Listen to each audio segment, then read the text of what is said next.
Good morning. Welcome to the Conservation at Large interview series. I'm very thankful for you joining us for our first interview, Kaitie. So if you don't mind, we'll kind of go ahead and just jump right into it. And then maybe you can tell me a little bit about your background and what led you into wildlife conservation. Yeah, let's do it. So I've been an animal nerd for as long as I can remember. My whole family knew that I was going to be a scientist. It was just a matter of what discipline. I knew that I wanted to work with wildlife, but I didn't know what to call it. I didn't necessarily want to work in a zoo or SeaWorld. And those were the only wildlife careers that my teachers could really come up with.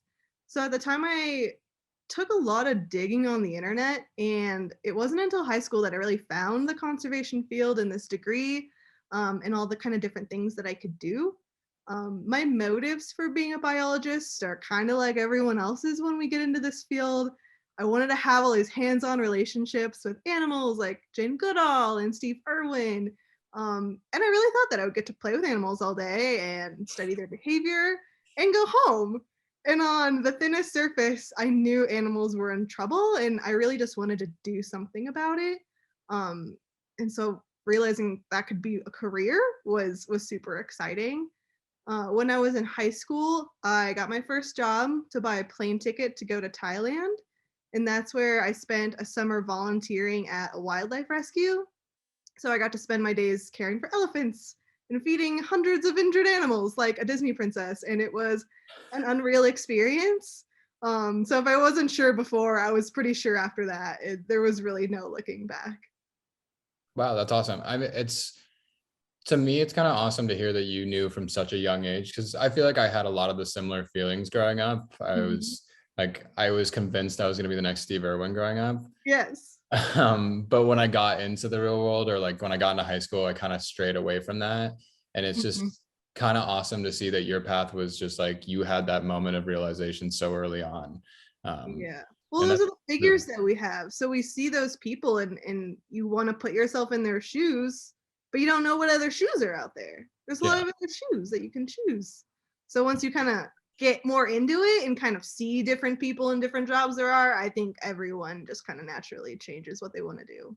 Yeah, I agree. And I think especially with conservation, and this is a whole another topic that we don't necessarily need to go down right now, but I think with conservation, like for the longest time, the shoes for me, there was just very like not a whole lot. I'm going to keep using your metaphor.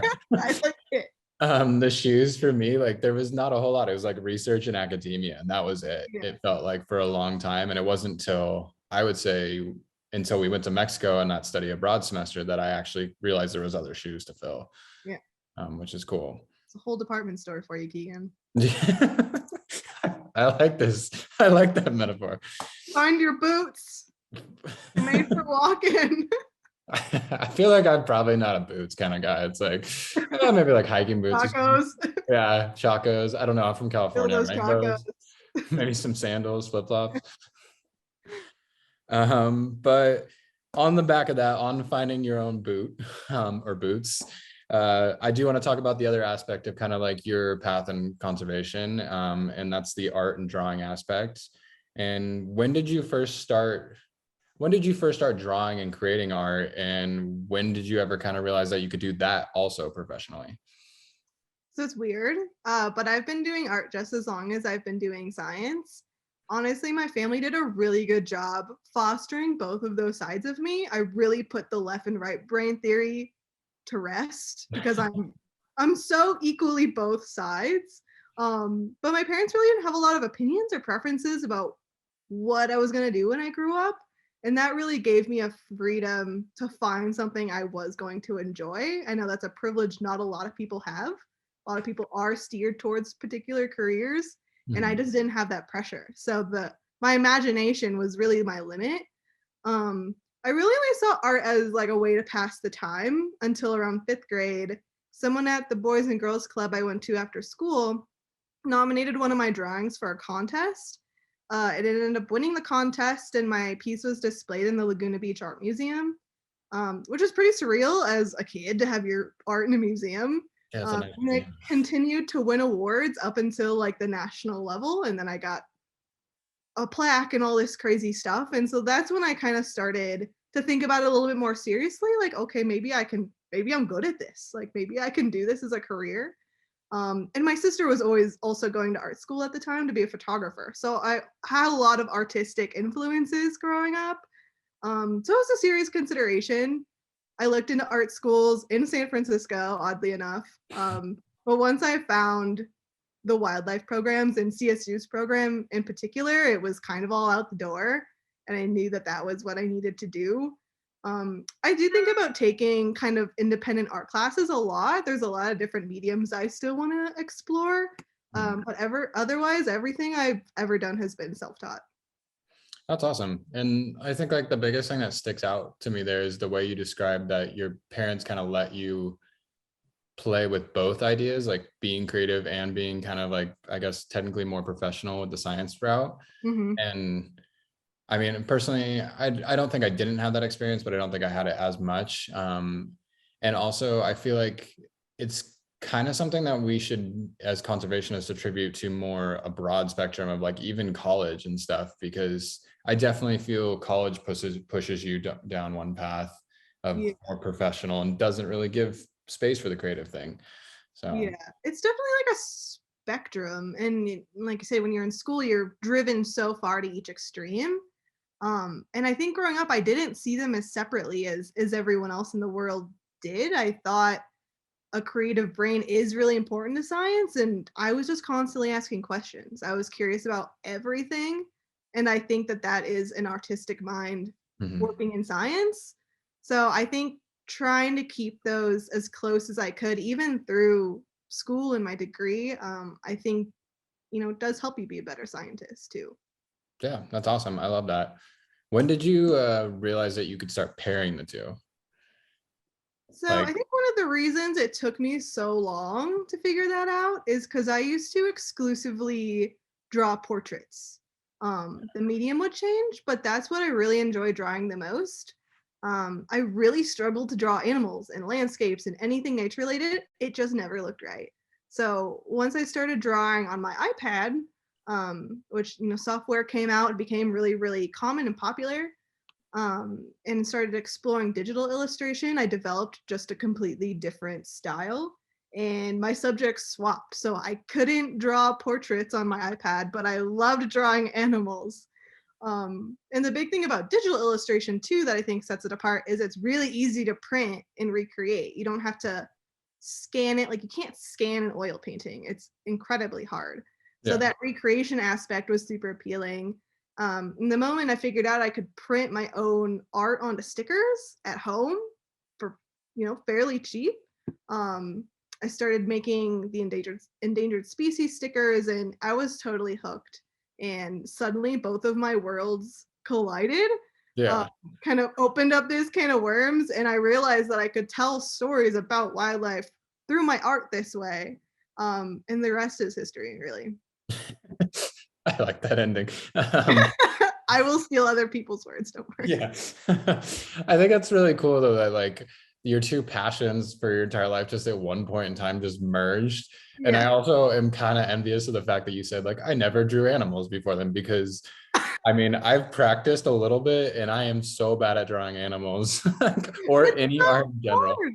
I can't, like, if you gave me a pencil and paper, wouldn't happen. Can't do it. I don't know what it is. But it really just kind of was like a light bulb one night at like late at night. I was like, I can do this. Like, that's cool. Dang, that's awesome. I hope that hits me someday. Like I hope my like artistic abilities someday come through, but that's so cool and that's so interesting that the digital art opened this whole new medium for you and they're kind of separate. And like I've seen your portraiture and that's really good too. So it's amazing to see that it's just like an on and off switch between the two. It absolutely is. It's really, really weird. It's weird to be in my brain. And then I do, so then going with that, going into the fact that like you started doing the endangered species stuff and you started kind of getting more into the art aspect of it, and then you started the Understory Studio. When did that exactly happen, and kind of what was the idea behind starting that, and what is it, a little bit of it? So Yeah. So I opened the Etsy store about a week after I got the stickers down. It was super impulsive. Yeah. I kind of like get something in my head and then I can't put it to rest, and so I just kind of went with it.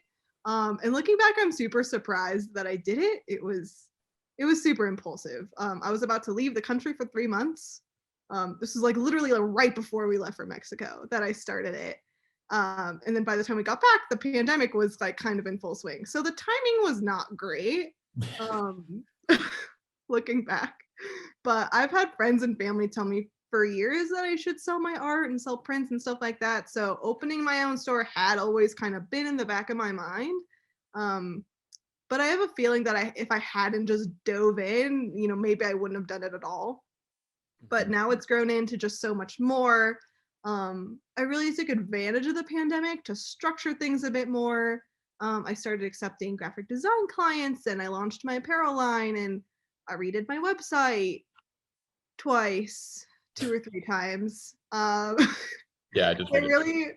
really made an effort to build my social media platform as kind of this safe space to talk about environmental issues and help others explore careers in conservation instead of really just having it be, I'm an artist and this is what I sell, buy my things. I really wanted it to be a two-way street, Mhm. and kind of more of a place to find better solutions for conservation. So getting to empower others to stay positive about it and start their own initiatives has just been so inspiring, and that's definitely what keeps me going in a lot of it. That's awesome. And it's crazy to me that, I mean, you only started this, what, that would have been 2 years ago now? Yeah, Mhm. it's crazy to see how far it's come. And I kind of feel the same way with conservation at large. Like, I started this right after we got back from Mexico, so the middle of the pandemic. Mhm. And it's even the small progress that I made with that is like, it's crazy to see how far it's come. Yeah. But to go into that, like, I think it's such a unique thing to the creative community, that idea of empowerment. Mhm. um, I think that you see that a lot more in art, and you could even say like music and writing and all those aspects. And it's such a nice thing to see that someone like you is pairing the two, because conservation, as much as it does seek to empower, sometimes it doesn't quite know how to do it. Yeah. um, and I think that's a unique thing. Yeah. um, Yeah, and I we'll think go too, in. just kind of being an example for how you can merge the two, again, to kind of help blur the line between, okay, I'm an artist or I'm a scientist. Oh wait, I can be both. And this person's doing it and I can do that too. So I think just and kids are always on social media now. So I think that's the way you gotta connect with them. Yeah, exactly. And like, yeah, showing them that there is more boots in the department store to fill. More So boots, heels, all back sandals. to the boots, sandals. Yeah.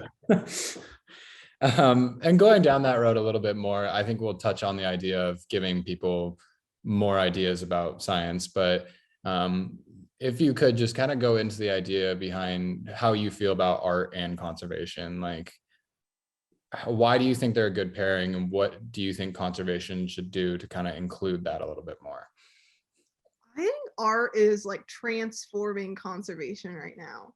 Not only are well known artists using their art to tell environmental stories, but nature organizations are actively hiring people with artistic backgrounds to help their cause. So I think more people are starting to realize the power of visual storytelling, whether that's drawings or photo or film. They create this lasting impact for the viewer, and that's exactly what conservation needs right now. Yeah, I would agree. I mean, I think it's been something that's weirdly been separated for so long, and it's like, it's so cool to see it coming together, because like conservation's, I mean, we've worked in different aspects of it, both of us, and I mean, I'm sure you can attest, like conservation's really cool. Like, Yeah, there's some really cool things happening out there, and take some a really, picture of it. Like, let people know this is what you're doing. yeah, like show people that, let's show people, like you talked about a little bit earlier when we were speaking about how you've been hiking all summer. Like, that's such a cool thing. Like, it's cool to share that with people. Yeah, and again, back to social media, being able to like post pictures and videos and stuff from the field season. People are like, whoa, what's this job? How do I get it? I want to do it right now. So again, just like if people just knew what was like the options that were out there, like I just wonder how many people would, how many more minds would we have in conservation? Yeah, and yeah, it's a great thing too. Like, because the more minds we get, because these are like international issues. I mean, even if you look at like the climate issue right now, or most environmental issues are international, like the more people we get involved, the more change we can create. Absolutely. Um, and then kind of going into that though a little bit, like, because I think the big thing with a lot of people in conservation is they want to help, but they don't necessarily feel like they have the science skills. And I'm not saying that people don't, because I'm sure everyone can curate science skills. Mhm. But you've talked a lot about on your platforms, the idea that any skill can be used in conservation. And would you mind going into that a little bit more and kind of describing what you mean? Yeah, so I definitely talk about this a lot. And it's something that I'm asked about the most often, because I don't think there's enough awareness for the diversity of possible careers in this field. When you imagine working in conservation, when you see these, Nat Geo films and photos and stuff, you think of biologists diving in the ocean and scientists studying animals in the jungle. You don't think of all of the other jobs it takes to run an agency or run an organization. Mhm. And a lot of people that I've talked to know they're super passionate about the outdoors, but like you said, oh, I'm not good at science and math. Oh, I hate science and math. And I'll be the first to say, like you said, science is not the track for everybody. Academia has a lot of systemic problems, Mhm. um, and it's ridiculously expensive. But you can still pursue a job and foster skills you enjoy and just apply that to a job in a conservation organization or for a conservation initiative, whether you're an environmental lawyer or you're leading a marketing team at a nonprofit. You can absolutely work in conservation without having a science degree. And again, like I said, once people kind of realize that in their head, like, oh, I can still pursue maybe a safer degree or a degree that my parents like or a degree that I just find interesting, but who I work for and what I'm working for is now making a difference. And that can just add so much more purpose to your job. And just, it makes your life more enjoyable and you are just genuinely making a difference in the world. Yeah, I mean, and I think that's something that resonates with a lot of people. And I think it is cool. And you kind of mentioned this with the art becoming a monumental thing in conservation. But I think, in my own opinion, over the last few months, even we've seen so many people get involved in conservation issues and specifically climate issues, especially with COP26 happening. Um, and it's just so cool to see people from all backgrounds of life, from all places around the world, making a difference. A few weeks ago, I spoke with a Ugandan climate activist, and she was talking about how in their communities they're just doing tree planting, and they're just helping people get involved in those community initiatives. And it's cool to see those little things happening all around the world as time kind of goes on. It feels like what you're preaching, kind of, not necessarily preaching, but suggesting. um, To in a be sense, religious, but yeah, preaching is kind of a negative word. Let's not use that one. Suggesting, in a sense, like the idea that you're suggesting is starting to actually gain a lot of traction. yeah, I mean, it's really that simple. It's really just giving a shit and doing everything just like with meaning and intention and yeah, just like go plant a tree. You did it. You're helping. Like it's you don't have to be this postdoc PhD expert to make an impact. And I think people see that as a barrier to trying and they just kind of assume, okay, the scientists are going to fix it or the government's going to fix it. And we can't wait for someone else to figure it all out and to take the steps. We really all need to do it together. Yeah, I wholeheartedly agree. And also hug a tree. Like, I mean, yeah, like I remember Anne Randall, Go one of our park, go teachers. outside. Yeah, I Simpler. remember one of our teachers like, why not hug a tree? Just hug them. They're great. Have you ever hugged one? But yeah, it does. Like everybody just is, the more we get people to come together and the more this becomes a society thing, I think the more chance we have of progress. So I agree with you. Um, and then the last question, and this is a question I ask everybody, but I like to kind of curate a little, I don't know, excitement in your career. So tell me your favorite thing about your career. It can be a certain like aspect of your job, it can be a connection you've made, or it can be an experience you've had, or all the above, whatever you would like. It's really hard. We do come some cool stuff, like you said. Um, But I think what I like the most about working in this field is things are always changing, from what we know to the techniques that we use to the ecosystem I'm in to the animals I'm going to find there. If I decide tomorrow that I don't like my job, I can use my same degree and my same experience and go do something completely different. So there's so much freedom and unpredictability in this field, and to some that's terrifying. Um, but if conservation becomes stagnant, I think we've lost the fight. You know, this is the time that we need to fight for change, Mhm. because that change needs to be for the better. You know, yes, it can get worse, and currently it is possibly getting worse, but it can get better too. And so, you know, as things are changing, we are finding better solutions. Um, you know, and hopefully soon we're not as in such dire straits as we are now. Yeah, and I agree. I think it's a very unique aspect. And I mean, it's talked a lot about in our field in a sense of like the unpredictability is scary, but at the same, like the way you're putting it, and I wholeheartedly agree with you, is it's also a reason why a lot of us are in this field is because of that freedom. Because yeah, you could travel the world with this degree or this idea, and it is conservation is becoming something that applies to every aspect of life. So Yeah. I think that's awesome, and I wholeheartedly agree with you. Mm. Well, I am out of questions, so thank you for joining us. And I'm saying us because I represent conservation at large. Um, but thank you for joining Conservation at Large. Really appreciate you taking the time and the opportunity to talk to us. Thanks for having me, Keegan. Yeah, of course.